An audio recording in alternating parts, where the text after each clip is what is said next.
My name is John Wiggins, and welcome to the Moderator. Today we will be discussing a new book written by Reginald Mebane called The Ghost at the Table. Mr. Mebane, could you give us a little bit of insight about the new book that's going to be coming out, I do believe, in the first part of 2016? Yes, and I'm pleased to be here, and thank you so much. You were correct. The name of the book is The Ghost at the Table, but the parenthetical title is a memoir of surviving life, the streets, in corporate America.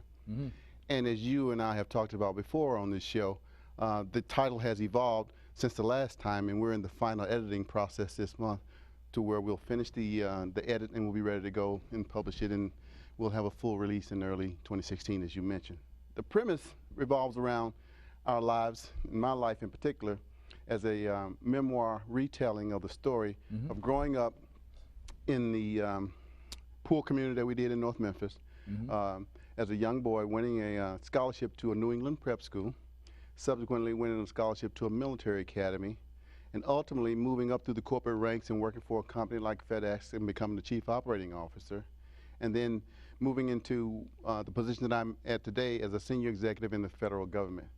The idea is that the same set of skills that it took for me to survive on the streets in North Memphis, as you know, are the same set of skills that I believe apply equally to surviving in prep school, in corporate America, and in life.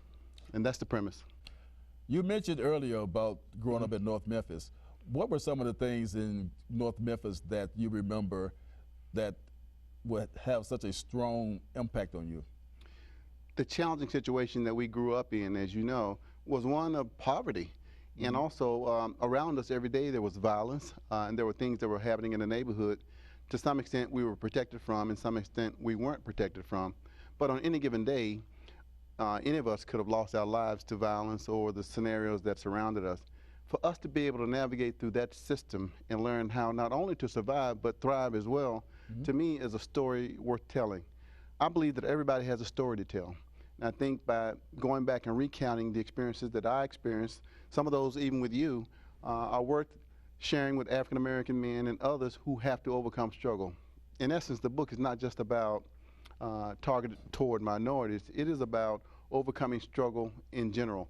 And everybody, whether you're a woman or a man, doesn't matter what race, creed, or color, everybody has a story to tell, and everybody has a struggle that they've had to try to overcome. And there's inspiration in that. Also, when you were growing up in North Memphis and you were experiencing these problems, did you have anyone to intervene or anyone that was mentoring you or that you could look up to help guide you through some of those things that you was going through?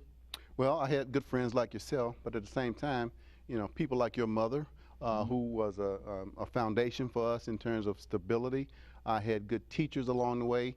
Some of the teachers that I encountered in school helped me to win scholarships so that I was able to reach my full potential. So along the way, I believe in an ancient Chinese proverb, when the student is ready, the teacher will appear. And if we're open and we have our eyes focused on leaning in and moving forward, those teachers and those opportunities will come about if we're open to them. Okay, so when you get to a certain level, say for instance in high school, or when you first learned that you were going to get a scholarship to go to Exeter or to the Air Force Academy, what were some of the things that you had experienced in North Memphis or in Memphis in your past that helped you as you got to those locations? Well, part of the book is about learning to survive in any given scenario. And the first rule of survival, whether you're on the streets or whether you're in the corporate boardroom, first and foremost is to survive. You have to be able to do that environmental scan, to know where the dangers are, to be able to choose the cast of characters and understand who has the real power in that community. And by being able to live through some of those situations where at times we almost lost our lives, and we survived danger. We saw men get shot and killed. You know, we saw people get robbed, but at the same time, we never turned to those things because we had, as you said, good mentors along the way. At the same time, there was something inside of us, that ghost at the table that I referenced in the title, that little internal GPS that is inside all of us that provides that guiding voice that tells us when to turn left or when to turn right or when to go straight. That GPS inside of us is a gift, but you have to be open to listen to it. There are some GPSs that are better than others, as you know. Just with software today in your automobile, for example, depending on which brand of car you buy, some GPS systems are better than others. But we were fortunate enough to have good people like our parents and those teachers that we encountered in school that helped us stay on the straight and narrow. And we were wise enough, even though we were young, smart enough to know to follow those guides in the GPS. But that GPS is with us today, and that is the reference to the ghost at the table. It's inside all of us. Would you say that even as you've gotten older in your understanding of, I guess, called the politics of being in the corporate America, that you still have that ghost at the table? Absolutely, and I think that I'm thankful for that, and I'm still open to it, in that there are even times now on any given day where I'm in a situation as an executive or as a leader that I have to listen to that GPS. I think that GPS, or that internal voice, has helped me to become a good leader. I think it has helped me to become a good father. I'm the proud father of 28-year-old twin daughters. 28? Yes, that are gainfully employed. One is completing a master's degree. And also being a good husband and a good role model for others. And you and I talk about this all the time, understanding also that, I think Kevin Spacey said it best, if you make it to the top in the elevator, you have a responsibility to send it back down. And that's why I think we continue to reach back and help as many others. And you can do that on any given day in any role that you play. And that GPS is the thing that keeps reminding me that no matter how much I achieve, it's no good if I don't try to share that with someone else. Okay, now let me ask you another question. When you were growing up in Memphis, and I guess Memphis could be any town that you experience hardship in, it's just the circumstances that take place in those small towns that create the hazardous conditions or the harmful crisis area. Did you ever feel that you would be in a position that you're in now? Absolutely not. I think things unfold as you go along in life. But one thing that I did learn, John, is the fact that real estate matters. And by that I mean where you're born. I mean the land that you're born on, the community that you live in. It matters. It matters in the sense that there are some of us that are born to privileges in wealthy communities and other communities that are well-to-do, that those in less fortunate communities don't have access to the same types of resources and avenues to be successful. So real estate matters in the sense of where you're born. But it is never an excuse for you not to try to be a person of integrity and to try to continue to lean in and move forward despite whatever your circumstances are, despite wherever you're born in terms of real estate. Did you ever feel that you were being held back by individuals intentionally so, or by misrepresenting you, or in any way? Yes, absolutely. You remember the bullies that we encountered when we were in school. You know their names, just as well as I do. They tried to hold us back. Right. It could be, anybody that's a bully, not just in childhood, but also in corporate America. Their bullies do still exist. They're all around us every single day. There are people that are intentionally set out to make other people miserable. That's an unfortunate fact of life. But the gift in that is understanding that it's not how they treat you, it's how you respond to the situation, learning to think differently in order to be able to deal with whatever adversity confronts you. Not only did we encounter, you call it roughnecks or kids or who are our own age, who were their main objective was to either hold us back or beat us back, one or the other.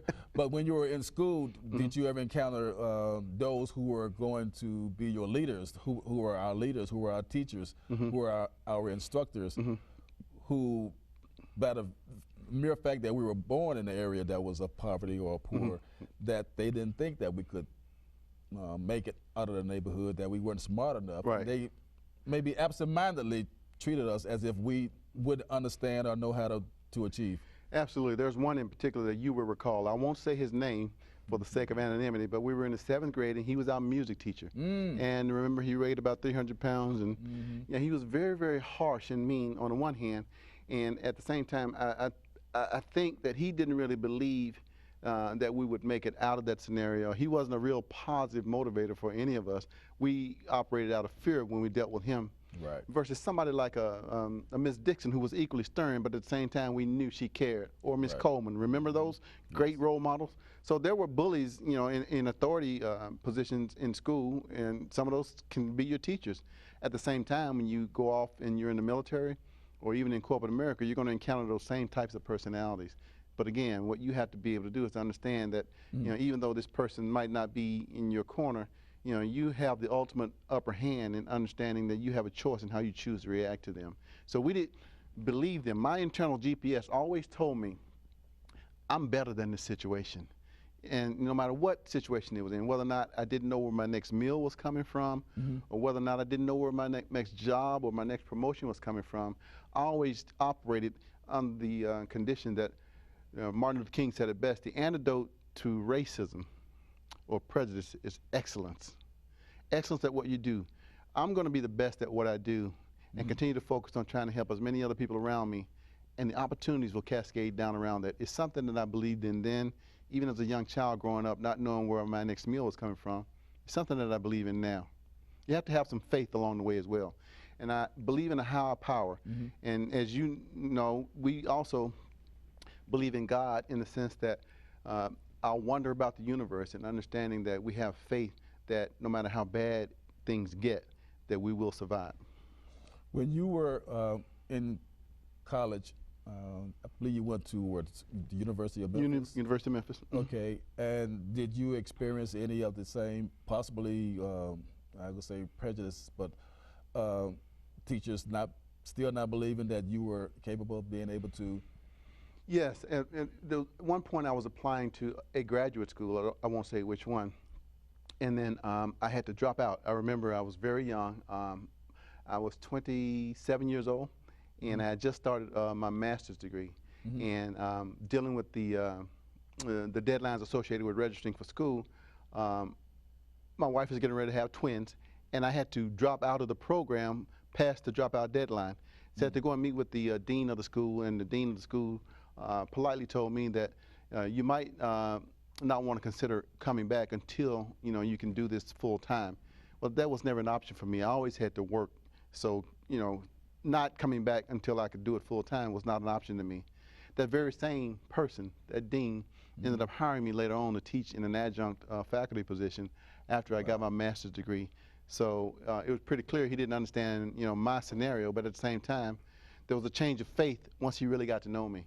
Right. Plus, he was able to see that you actually was able to succeed. Right. Then he saw that, wow, this is the kind of person I need on my job. Right. Exactly. Okay. Enough to be able to hire me back to teach. So that, in essence, what goes back to where you were saying that what Martin Luther King Jr. said, that do everything with excellence. Yeah, with excellence in mind. And that way, you would know that once you do, somebody's always watching you. Right. Now, when after you got out of college and you were in the corporate world, and you were at, I believe, if it's okay to mention the company you was at the time, FedEx, that you started off as unloading trucks on the dock. Okay. Worked a night shift for about 20 years, continued in graduate school, and worked my way up from unloading trucks on the dock to become chief operating officer of one of FedEx's $2 billion companies. Now, how were you able to rise up the ladder, should I say, so fast? And by the time you got to the level that you would, when you left the company, you were still in your 30s, right? No, I was in my 40s. You was, okay. But you left with it as vice president? I retired as one of the chief operating officers. Chief operating officers. Now, how many, quote, unquote, African Americans were at that rank or of level? At the time, John, I don't recall one other than myself that was chief operating officer of one of their companies. That doesn't mean that didn't exist. I just don't recall them. So I think it may have been a first. But there's an old saying that overnight success usually takes about 15 years. Now remember, I worked a night shift, for 20 years. So I continued to try to do other things in the community, serve on boards, put something back. I became chairman of the Health, Education, Housing Finance Board, which in turn allowed me to work through trying to create a scenario where when I was young, we never really owned a house until we were fortunate enough to move into subsidized housing, and we thought we'd hit the big time. And there's something about owning a house and valuing, you know, the ownership and the responsibility associated with that. So we actually ended up moving into that house, and it changed our whole life. And so when I became chairman of the Health, Education, and Housing Finance Board, while I worked at FedEx, I did this on the side as part of my community service. I was able to work with that board to issue over $200 million in housing finance bonds to rebuild the landscape in North Memphis. We're going to keep rolling, but when you was at Federal Express, you had a tendency, or it seemed to me that you had a tendency to be going up the ladder of success at the company pretty fast. And it may have seemed fast to you, but I don't really think it was that fast. Remember, it took me, you know, a while. I think, let's see, I started out as a dock worker. I became a ramp agent who would do the paperwork on the airplanes, and then I became a team leader, and then I became a manager, and then I became a senior manager. I think I was a senior manager for like 6 years. Then I became a managing director for like 4 or 5 years. And that's when it became a little bit more rapid. I became a chief operating officer within like a 2-year time frame. Right. After now, how was the ghost helping you in those situations? The ghost is an accumulator. It's an aggregator of experiences. So every situation that you run into, you create this muscle memory inside your mind. So, for example, if you know that there's a pothole in this road and you drive down this road every day, you learn to avoid that pothole through muscle memory.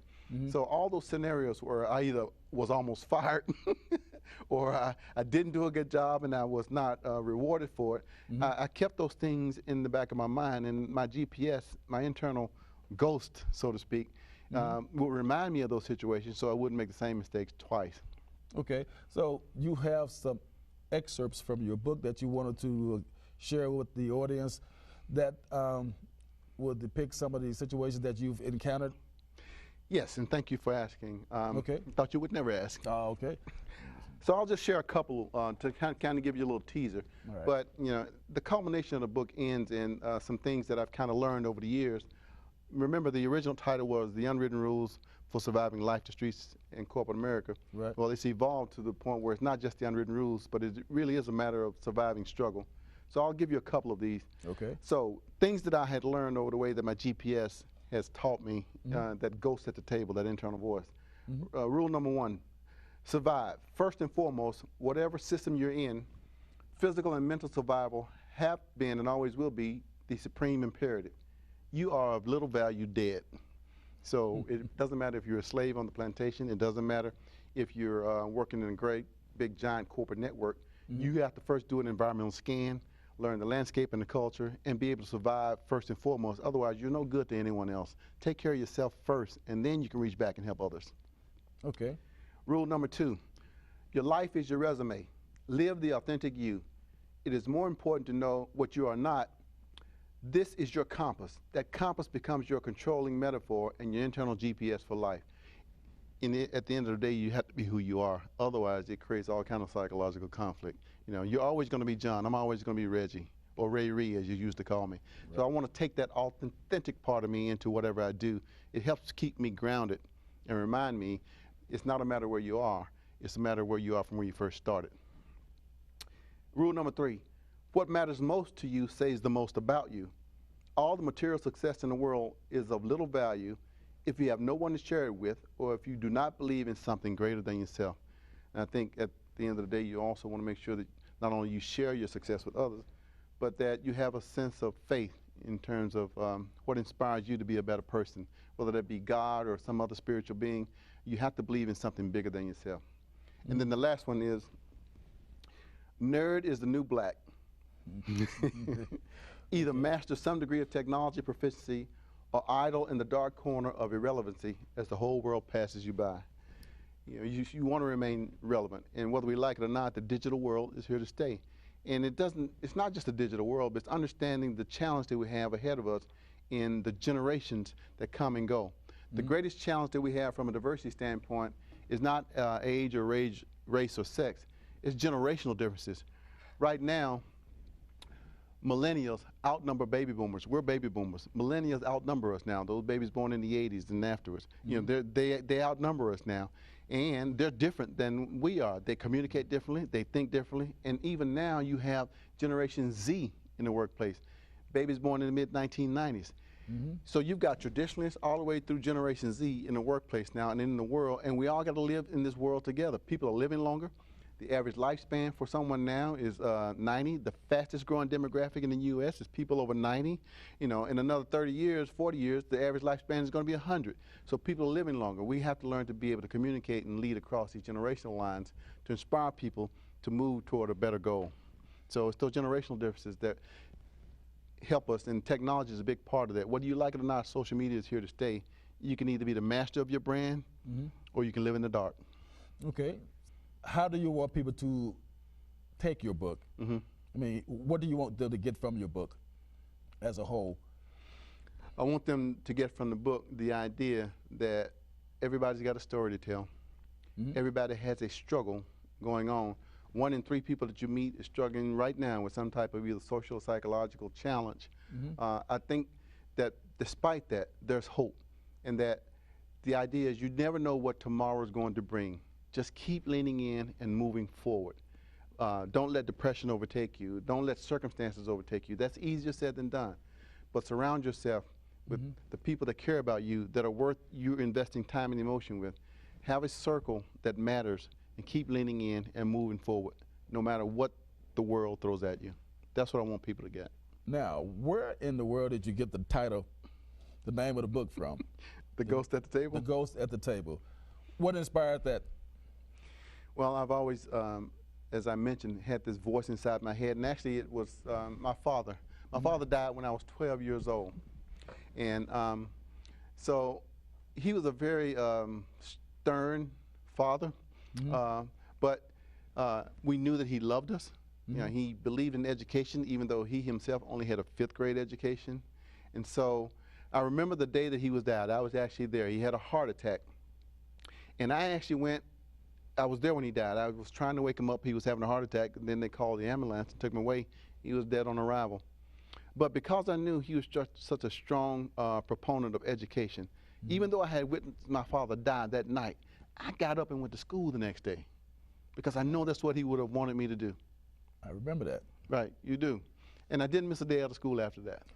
And that was one of the things that that resonated with me, was the fact that you never missed a day at school. Right. It's because that voice, his voice, started this whole idea about that ghost at the table. He's always there, whether it's your father, whether it's your mother, whether it's some great mentor you had, some impactful thing or person that helps guide you in your life. It's always been there, even as a little kid. And it started with my father. Okay. Now, once the book has come out, is there a way to contact you about the book? Yes, we're actually going to do a full press release. And when it does happen, I'm going to be happy to come back and share with you and talk about it a little bit more on air. You've been gracious enough to host me while I was writing this book. I wrote it in about 10 months, and now we've gone through this editing process. And I want you to be one of the first to be able to let me culminate the experience by sharing it with the world on your show. I'll be more than glad to have you back to have that done. I'm going to go back for a minute because we got about 3 minutes left in the show. Initially, your book was called The Unwritten Rules. The Unwritten Rules. And you changed it to the Ghost at the Table. The Unwritten Rules was stated that these were rules that were never brought to the table because they were unwritten. I mean, it's not the kind of thing that you learn in a textbook. It's not written down somewhere. These are things that you learn only through living life. So these unwritten rules kind of unfold as you go through life. Now, your unwritten rules may be different than mine, but I do believe that the unwritten rules that I have and that I share as a culmination in the book have relevancy to everyone. So people will feel free to pick and choose which ones they think are most relevant to them, but I think they're pretty generalizable. Okay, and you saw fit to change it to The Ghost at the Table because? In honor of my father, and also in honor of the fact that we all have this internal GPS inside of us, and I want people to learn to listen to that GPS. It can be your worst friend, or it could be your best friend or your worst enemy. It can be the thing that keeps you from getting in trouble, or it can be the thing that keeps you or heads you into the direction of being killed. Learn to listen to that GPS and enhance it, and so that it can become your best friend. Because some voices that we have inside of us tell us to do wrong things, and it doesn't end well. But I think if you cultivate that GPS, it can become your best friend and help you lead a productive and fruitful life. Okay. Now, has your children embraced this same philosophy? I have no idea. Okay. I think they think that because I'm dad, that is automatic. Yeah, they don't necessarily listen to what their father has to say. Now, I do believe though that I have raised good people, and so and I remember they're identical twins, and I remember seeing these differences even when they were young, from the same egg, mind you. They were as different as night and day. And as a parent, you don't ever really know if you're doing a good job, but every now and then you get a little insight. So sometimes I would hear them talking to each other, and I would know that I was having an influence. But I don't think that they really ever wanted to show me that I was being an influence. Because I think that's the way kids are. Right, because then they have to say that, yes, you were right. Right, exactly. And they've tried to do everything they can, I think, to not go down the route to become leaders or managers. And guess what they're doing right now? One's completing her MBA, and they're both in management. Okay. Okay, well, I must say that this has been a great show. I do appreciate you coming on. And my name is John Wiggins, and thank you for watching The Moderator. And thank Reginald Mebane for coming on the show. Once again, hopefully I'll see you again at the first part of next year. Yes, absolutely. 2016. Thank you, and good night.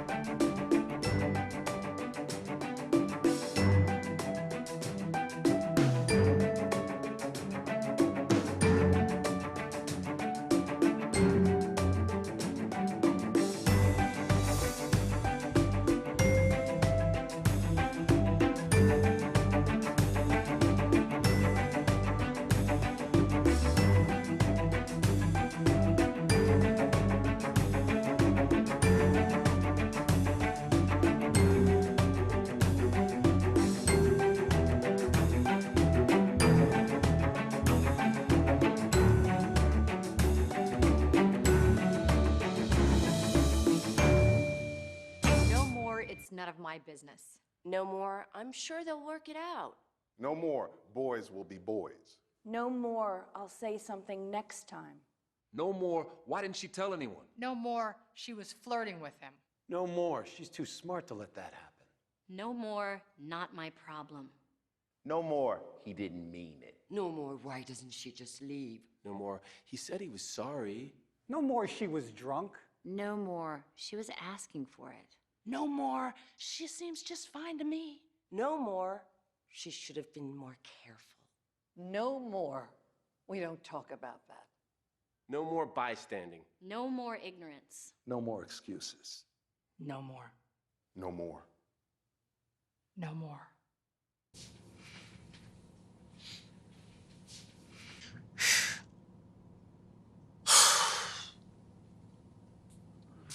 All right.